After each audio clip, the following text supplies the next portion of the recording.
Hello everyone, my name is Mr. Nicholas Mutinda from Nairobi branch. This video discusses chapter 3, that is talent management. Now, what do we mean by a talent? What do we mean by a talent? A talent is a skill. A talent is a skill, is an ability, a capacity to do something effortlessly. A talent is when you are able to do something. Is a skill, is a capacity, is an ability that enables you to do something effortlessly. If you are talking about playing football, you are talented in playing football. You can play football effortlessly. You can score effortlessly. You can sing effortlessly. Something that you have that ability to do something extraordinary. Now, when you talk about talent management in the context of the organization, in the context of an organization, we simply mean that you, as a human resource manager, you should be able to identify among your employees how many have that capacity, how many have that ability, how many have that skill to do something effortlessly. And after you have identified, how do you manage them to ensure that they remain in the organization? How do you engage them to ensure that they continue working for the organization? How do you treat them to ensure that they are able to unleash that talent? They are able to unleash that potential in the organization in order for the organization to grow, in order for the organization to achieve its organizational objectives. So when you are talking about talent management, is identification, attraction, and engaging employees to ensure that they continue working for the organization. You retain them, you develop them, and then probably they help the organization in achieving its organizational objectives. Now, why is it important for us to learn about talent management in this unit? Why is it important for us to learn about talent management in this unit? When we talk about talent management in the context of employee resourcing, we simply mean that you, as a human resource manager, you should learn about talent management in order when you are recruiting, you can be able to identify the talented employees in the organization.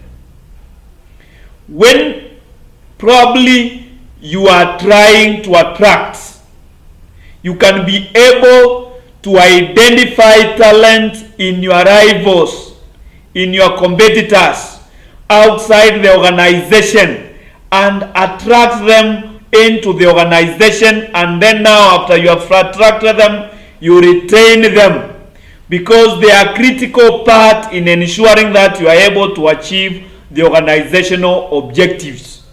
Remember, as we have been talking, nowadays there is a competition for talent. There is competition for talented employees. And when we have competition for talented employees, you as an organization to up your game. Otherwise, employees will be poached.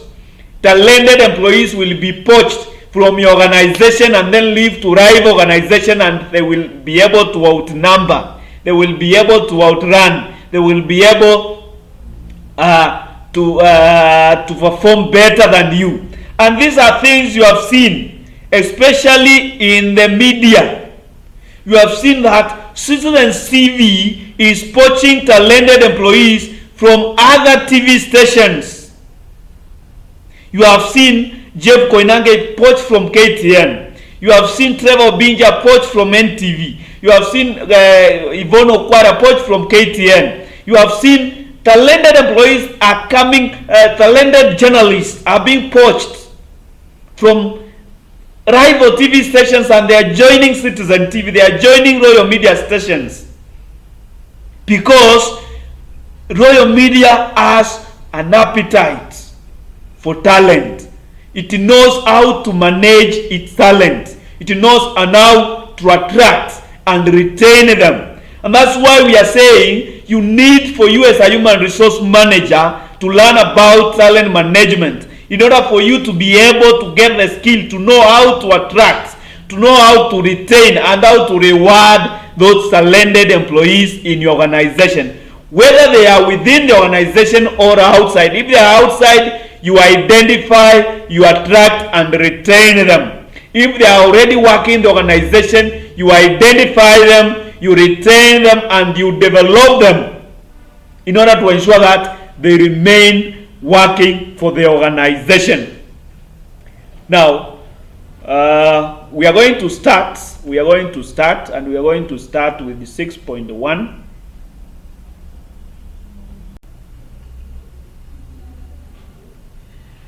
3.1 definition of talent management. Definition of talent management. And now we have said talent consists of those individuals who are able to do something effortlessly. Talented employees are those employees who are able to do something effortlessly. Talent itself is a skill that you can be able, that gives you the ability to do something effortlessly. Now we have said, when you talk about talent management is basically identifying, attracting, retaining, rewarding talented employees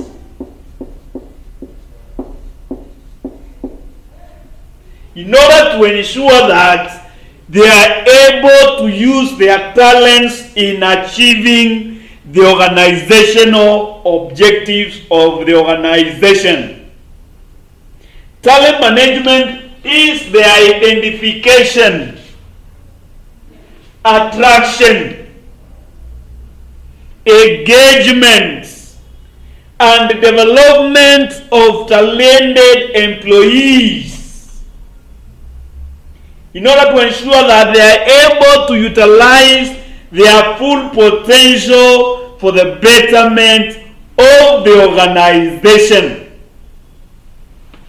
Attraction, identification, you retain them in order to ensure that they continue working for the organization, in order for the organization to be able to achieve its or our organizational objectives. Now, after you have identified, probably they are working within the organization or they are working outside the organization. So you attract them to the organization. And after you have attracted them to the organization, now you need to come up on ways on how to retain them.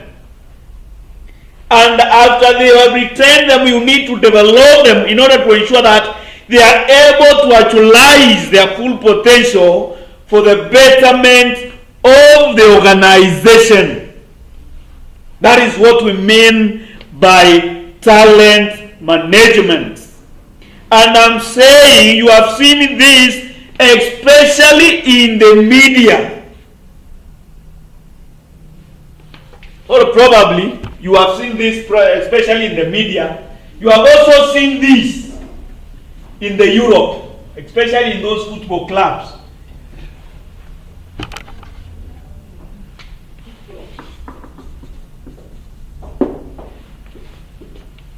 You look at Barcelona. Look at Barcelona. Look at Borussia Dortmund. Borussia Dortmund. Look at Monaco. They are able to identify talented players. They are able to identify talented employer. Recently, Borussia Dortmund identified Haaland, and they recruited him. So you identify talented employees, probably outside the organization. Now, after you have identified, like now Borussia Dortmund identified Haaland, who was playing for something. It's a small club in the Eastern Europe. And now, after you have identified, he was playing for Red Bull. Red Bull. So after you have identified, you need to attract them to the organization. Now, after you have attracted them to the organization, you need to retain, because you may attract them to the organization, and if you are not careful, remember already your rivals, your competitors have learned about them, have learned about your talented employee. So you retain them, come up with strategies to retain them. Now you have retained them. You also need to develop them, ensure that they are able to be developed, they are able to progress, they are able to exploit their full potential. For instance, if they did not have confidence, you build their confidence. If they require much training, you take them for the training, because they are talented employees, and at the long run they will benefit the organization much more than those employees who are not talented. So you identify, you attract them, you retain them, you develop them, ensure that they are able to exploit their full potential.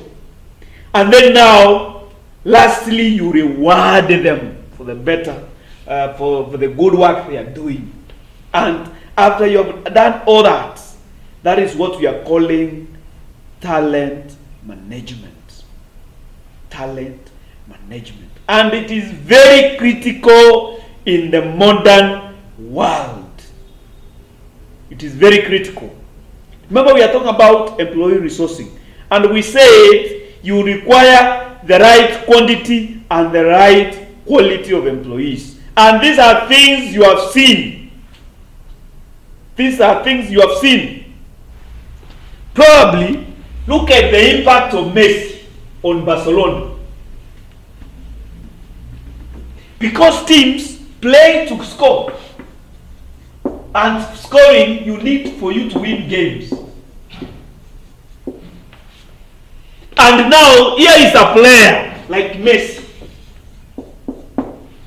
who has won Ballon d'Or for 6 times now. Look at the way Ronaldo used to do. Ronaldo. Look at the way Ronaldo does it. Look at Messi the way he does. Look at Neymar. Look at Mohamed Salah. These are guys who are very talented footballers. A game, remember, this is a game of 11 players. But a team may lose because one player has been replaced. Because there is a way, there is a magic, he comes and he changes things around.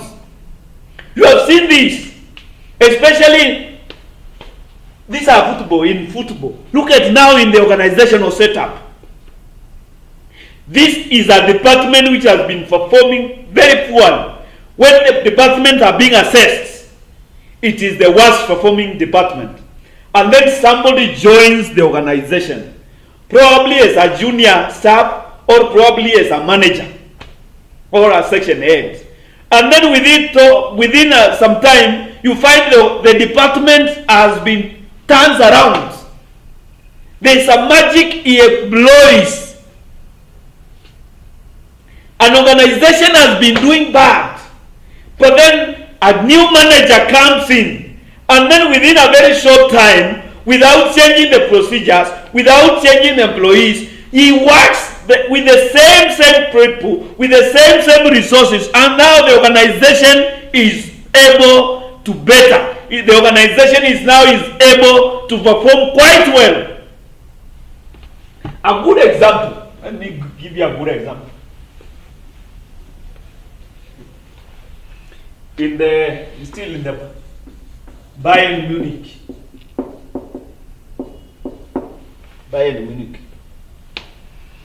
In late last year, I think December 2019,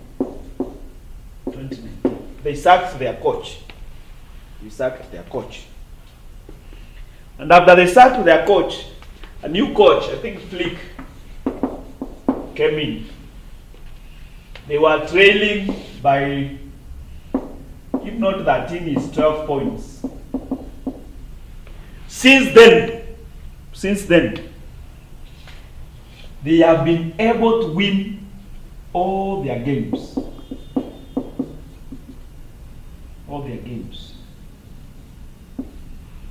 Except one. Here, they had lost consecutively within less than 15 games. They had lost, I think, 5 times. Less than 15 games. They had lost 5 times. Now, he comes in and they go for more than 20 games winning. They have not recruited any new employer. They are not recruited any new player. The coach is using the players who are originally there, and is able to. You see now, that is what we are calling a talent. You just join and you work out things, and they are able to get results. And you have seen this. Look at what Michuki used to do. The former Michuki. Look at what the CS Matiang is doing. And these are talented employees. And these are very critical for the organization to be able to achieve its organizational objectives. Now, having said that,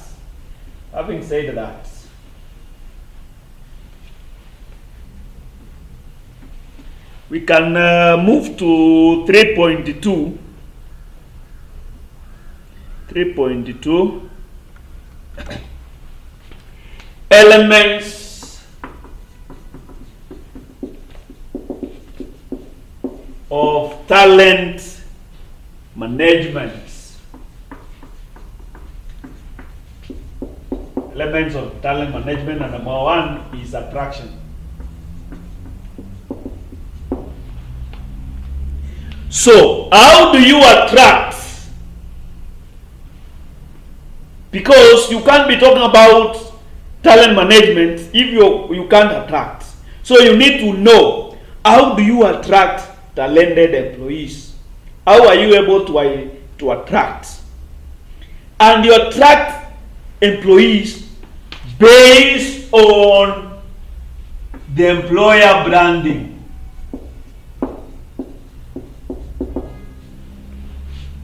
Employer branding. If you place an advert, in the dailies, will the people be attracted to work for you? And if they are attracted, it will basically be based on employer branding. What have you branded? How have you branded you? How have you branded your organization? Is your organization well known as a fair employer in the market? Is your organization well recognized as an organization that develops employees? Is your organization well recognized as one of the best places to work in? Is your organization recognized as one of the organizations where employees are treated fairly well? Employer branding. And those are the ways in which we were going to attract the employees. Look, for instance, Safaricom has a lactation room for mothers. That is branding. KU started, Kenyatta University started in times of Mugenda, but the program collapsed when Mugenda left. So, you see, that is one of the employer brand, because now any person looking for a job, probably to work in Safaricom, he knows I better go work for Safaricom because the organization caters for its employees very well. An organization that provides teamwork sessions, that has a low turnover, definitely will be able to attract the right kind of employees. If it identifies a talent outside, it can be able to attract them. How would you explain that employees, journalists are able to move from NTV, journalists are able to move from KTN, journalists are able to move from K24 and then come and work for Citizen TV? How are you able to tell me that? How are you able to explain that other than employer branding? Because if your organization is regarded as a good employer, it will find it very easy to attract new employees. It will find it easy to attract talented employees. So employer branding is very critical in attraction of employees. Another thing is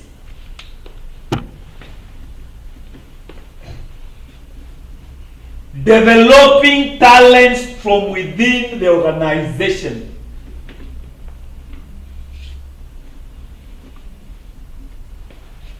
Developing a talent pool.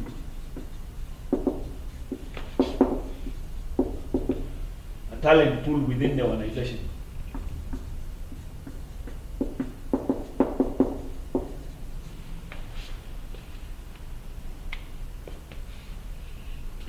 There's a new job. Remember, we talked about recruitment. We are going to talk about recruitment in the next chapter.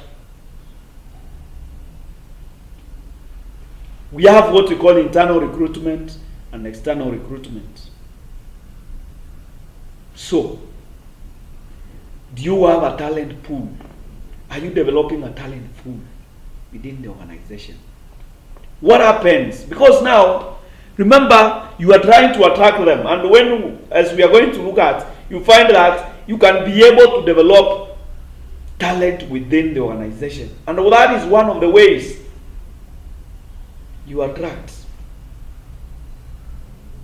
The organization will always have a large pool of talented employees because you are developing them within the organization. So when a chance occurs, already you have somebody who can step in and occupy that place, who can step in and occupy that vacancy. Talent attraction, talent pool. Now, the other thing is what we call employee value proposition.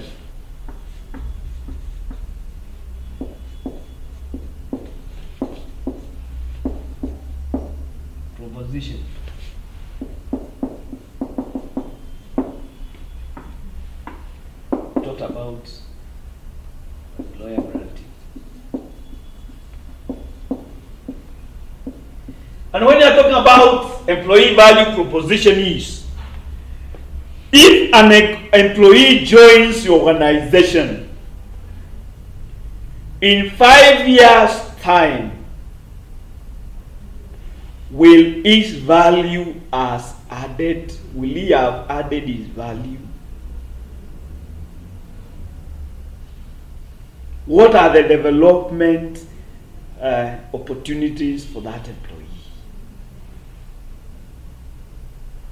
Somebody joins, for instance, Messi joined as a young, I think 17 years.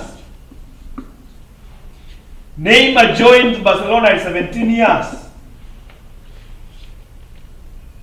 Now you look at them, they have developed within the organization.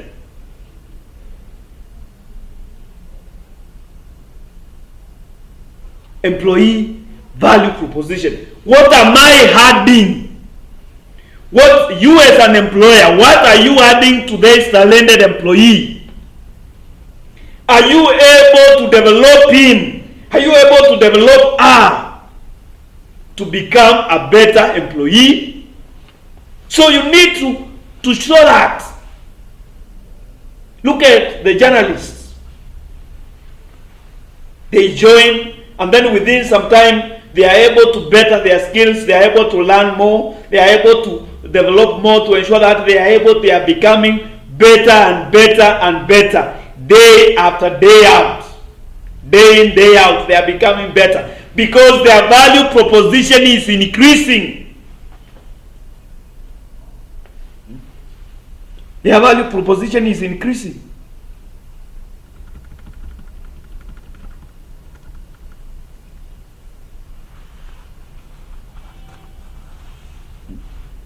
What is the value of the organization?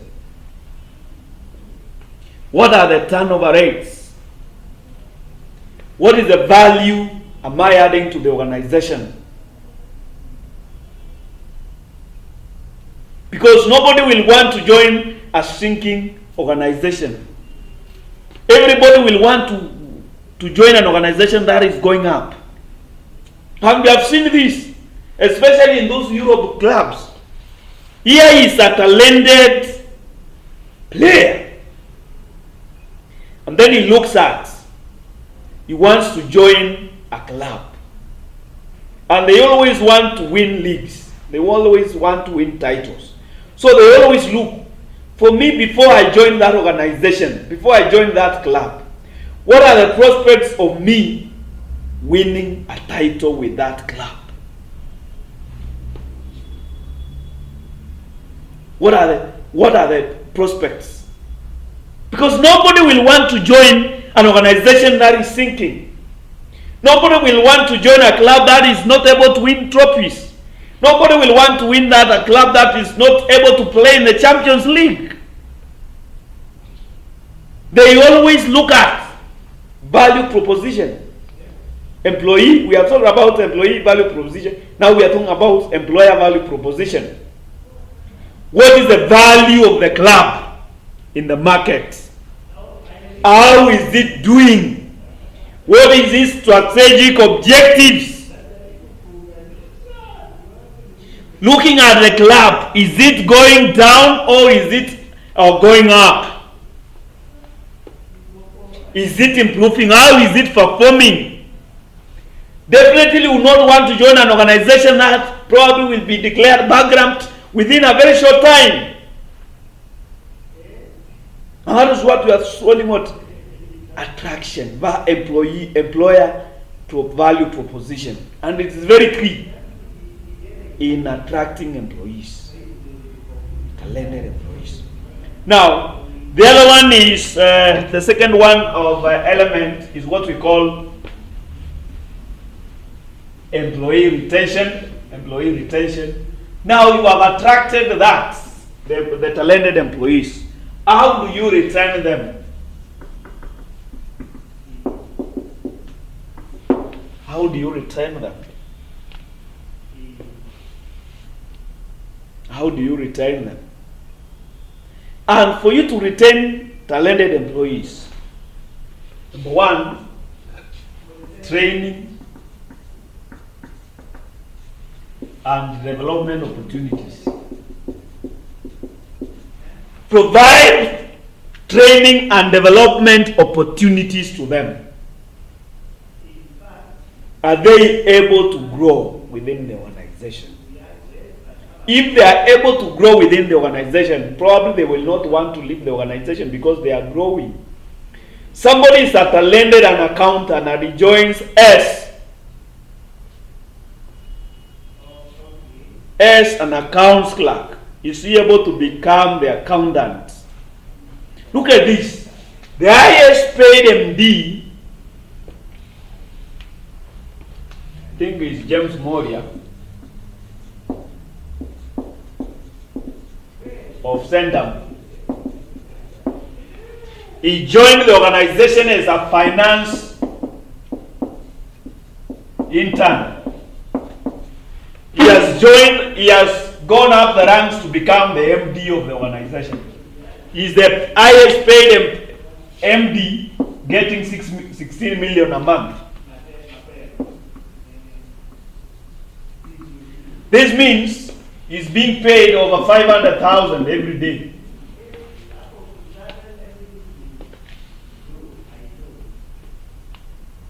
Now, definitely the way he joined the organization, at that particular point, he was not able to become the MD. But he has, because the organization had training and development opportunities, he has worked through, he has been developed, he has been acquired new skills, he has acquired new experience, and by so doing, he has been able to go up the ranks up to become the MD.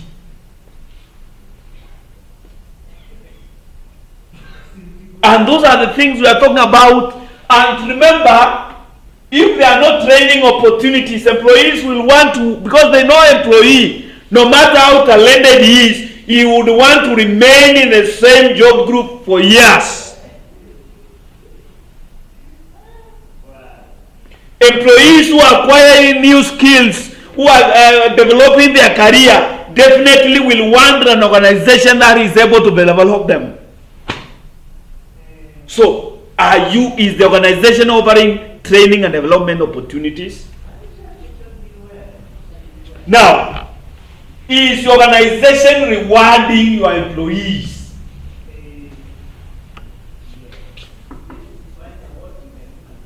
Appropriately?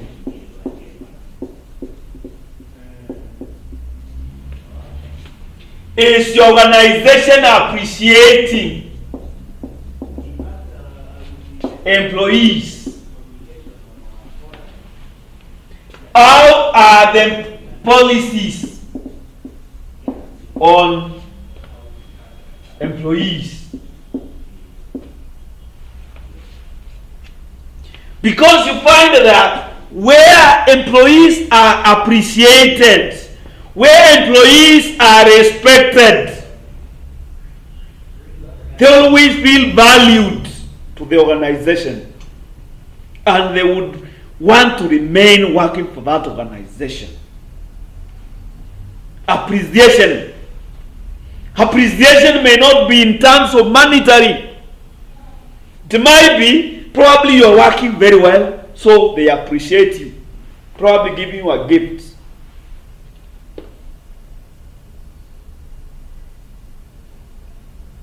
A letter. This is the best employee of the month. You are respected. There is a down-to-earth communication. Communication is there in the organization. Good communication. Fair treatment of employees.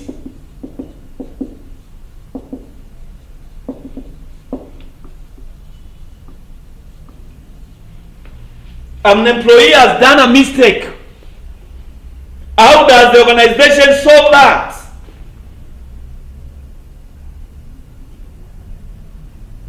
Employee talent what? Retention. Because it's very key in the organization.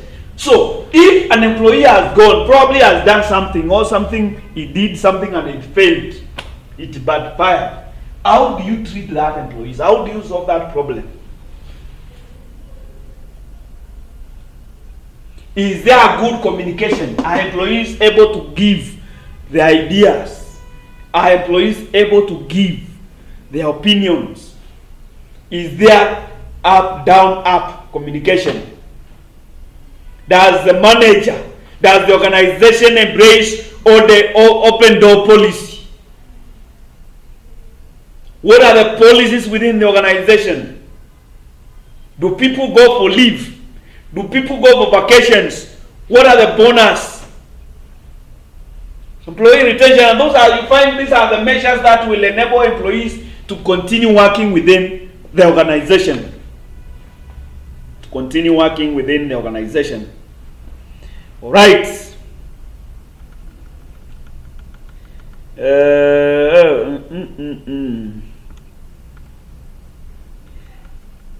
Now the other one is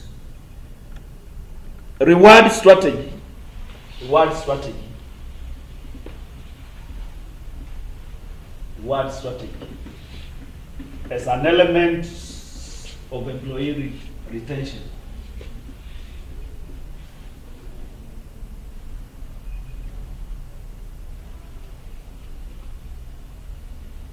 Reward strategy is an element of employee retention.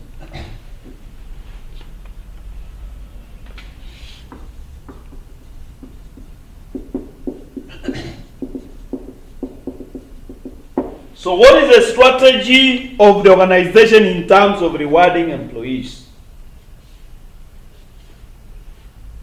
Now, when it comes to this, it is very critical. Why is it critical? Remember, we talked about, that was in, probably it was not related. But you find that, look at, for instance, Barcelona. Gerard Piqué.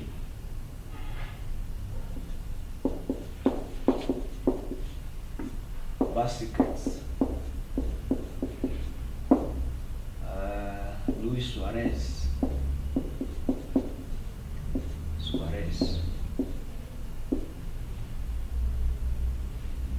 Miti. Lionel Messi.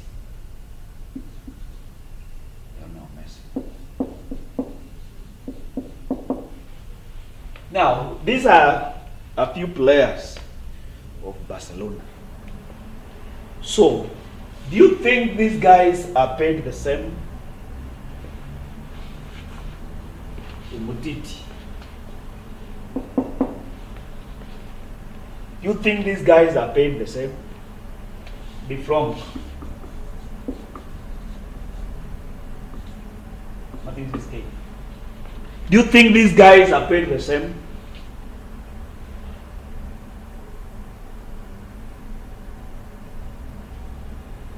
Because their contribution to the team is definitely different. Their contribution to the team is definitely different. The value of each one's contribution to winning a match is totally different. So they are not paid the same. They are not paid the same.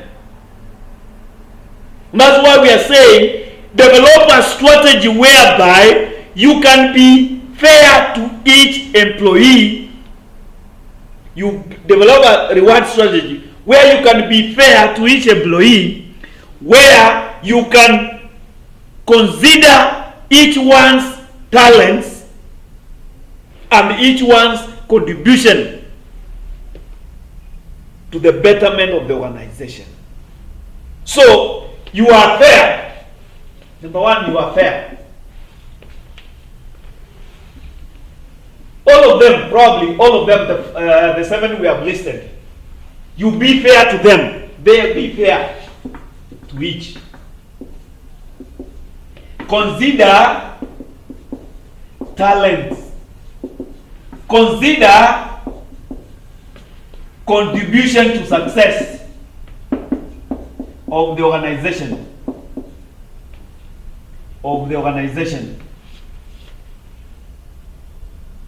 Consider each one's potential.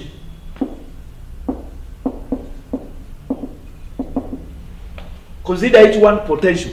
And this way, by doing this, you will be developing a strategy whereby you can be able to retain talents in the organization. You can be able to attract talents in the organization.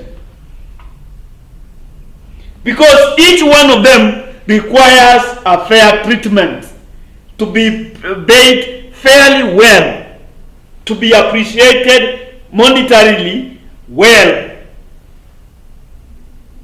But they have different talents.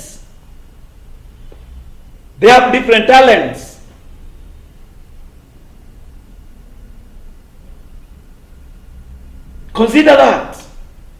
Some contribute more to the success of the organization than others. I might come to the office at 8 and leave at 5. My colleague might come at 8 and leave at 5. But the contribution is different, even though we have been doing the same work for the same hours. Our contribution might be different. Consider skills also. But those skills we probably can become here. Skills. A reward strategy that can be able to retain and attract employees. And that is what we are saying. Ensure that the organization is able to achieve. So, probably, understand the organization position life cycle strategy, understand the workforce and its demographics, understand each employee, perceptions in which you are competing, what are the skills, understand the market in which you are competing, because definitely it will attract. If, for instance, the people I've talked about here, let's say there's a huge market for strikers. Strikers are in demand in the football world. And now you have Messi. And if you pay him, unajua these guys are paid 15 million a month. If you pay him 15 million and yet a rival club is ready to pay him 25 million a month, are you rewarding that employee correctly? Because you need to understand the market you're operating. Understand the market you're operating in.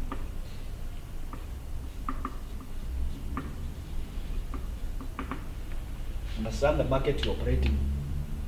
We are going, technology is now ever changing. There is a demand for cyber crime specialists who can be able to thwart cyber crime. That is the market.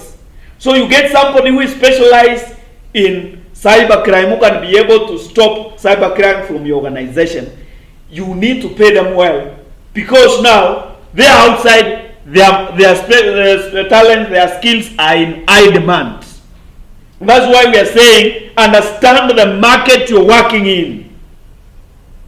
Understand the market you're working in order for you to be able to reward your employees very well. So in a nutshell, those are the elements of talent management. The elements of talent management. The ways in which you can manage talents. The ways in which you can manage talents. The ways in which you can manage talents. Now,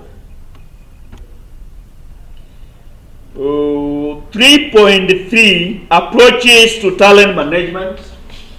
3.3 approaches to talent management. Approaches to talent management. And when we talk about approaches, we simply mean what are those strategies that you're going to use in order to ensure that you're able to manage talent efficiently. And number one is developing job descriptions.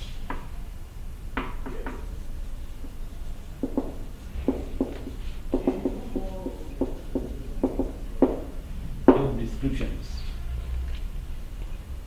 So, what kind of an employee do you require for this employee, for this vacancy?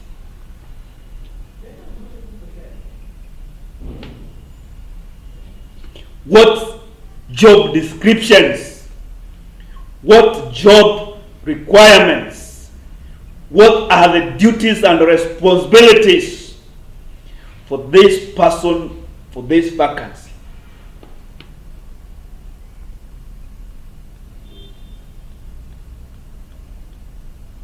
Because by doing that, you will be able to attract the best talent.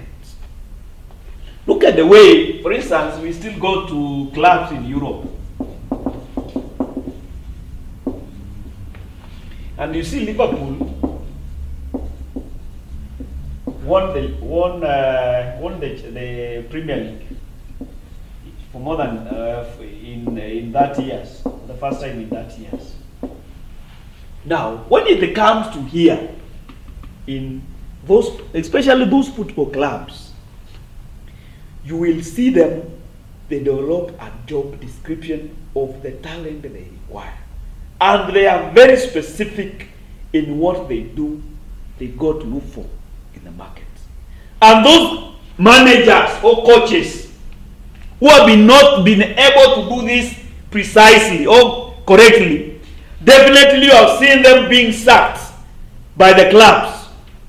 Because they spent a lot of money to buy talented employees, to buy players outside the organization who had no value, who did not bring value to the organization, who did not bring value to the club.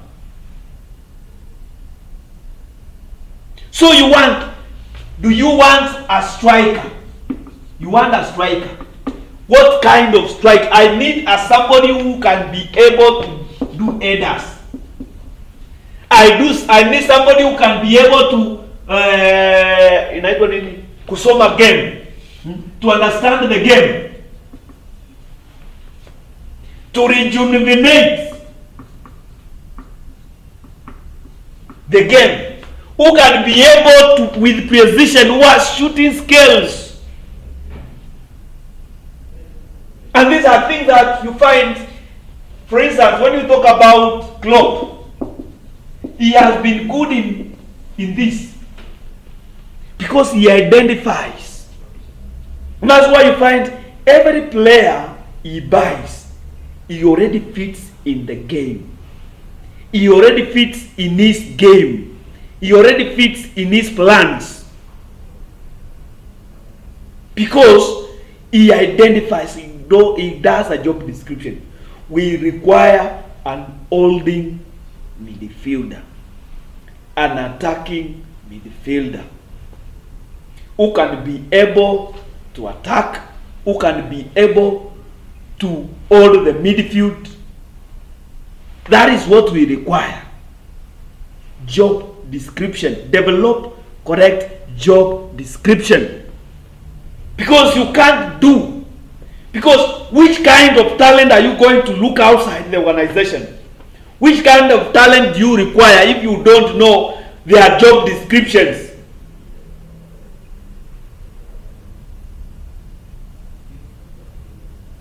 Number two, development opportunities. Development opportunities. Are you giving these guys development opportunities? And because we said these guys will come to where there are development opportunities. So number one, develop job descriptions. Number two, develop development opportunities. Are your employees able to go up the rank? Are they able to develop their career? Are they able to develop? Is there development opportunities? Actually this is supposed to be provide development opportunities. We said, you remember when we were talking about attraction, we said develop a large pool of talented employees. If you have developed, you have that talented employees, how will they become talented employees for the organization unless you train them, unless you provide development opportunities? And that's why you have seen clubs, they identify a talent and then they buy that talented player to the organization. Probably he may not fit in the game or in the team at that particular point, but they loan him. It is theirs. So they are developing, already they have, but they want the employee to develop. Probably physically, mature, mentally, to learn a few things here and there, professionally. Provide what? Development opportunities. Number 3 is performance assessment.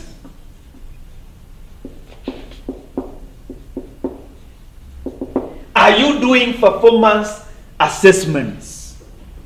Are you assessing how the employees are performing? This is a talented employee. Are you catching up? Are you following on his performance? Because he may be talented, but he comes to the office and he doesn't work. So what happens? What happens? Definitely he will not be able.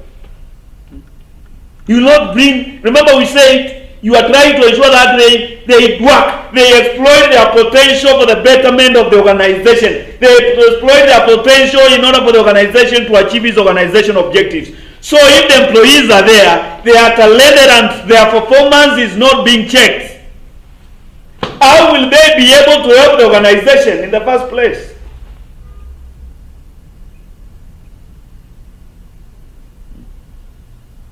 And therefore, performance assessment is also helps to ensure that they are able to develop their skills.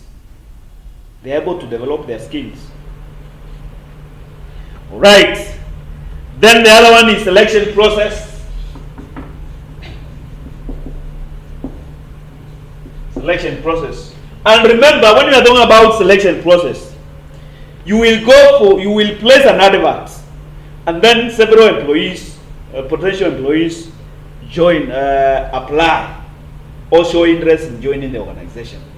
So, when you are talking about selection process, which process are you going to select the best from those who have shown interest in working for the organization? And that is very key, because if your selection is very narrow, definitely you will select the wrong candidates. Probably you select the people who are not talented. So what is your selection process? And that's why you find in the European clubs, they have a very good selection process. They use statistics. How many goals did you play? How many tackles did you win? What is your dribbling skills? How many times have you provided assistance? How many assists have you provided in scoring goals? They look at that. They have a very good selection process. What are you able to achieve based on that? If you are talking about selection process, you may be talking about a job vacancy in an organization. Do you always look at the experience only? Do you look at the potential skills? Do you look at the qualifications? Do you look at the education? Do you look at the competencies? And those are some of the ways, some of the selection processes. Because an employee might have 10 years experience. Another employee might have 2 years experience. But this employee with the 2 years experience has a greater potential than those who have 10 employees. So which criteria are you using? Which selection process are you using as an organization? Which selection process are you using as an organization? Number 5 is effective compensation. Effective compensation. Effective compensation.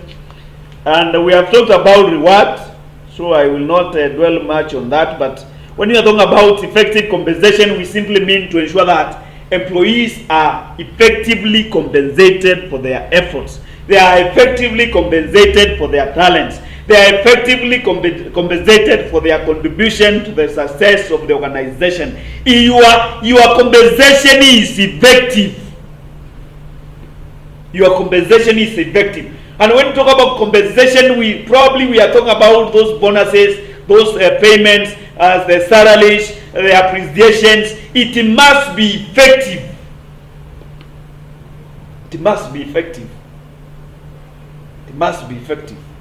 Otherwise, you will not be able to retain or attract the best employees in the organization. So that is all about talent management. That is all about chapter 3, about talent management. So I want to remind you, if you have not subscribed to my video, kindly click on the subscription button there below. Click on the subscription button there below. You can also like it, you can also comment, and I will be glad to reply your comments. Otherwise, thank you for watching. Thank you for watching, and look for the other videos. There are several other videos. Thank you.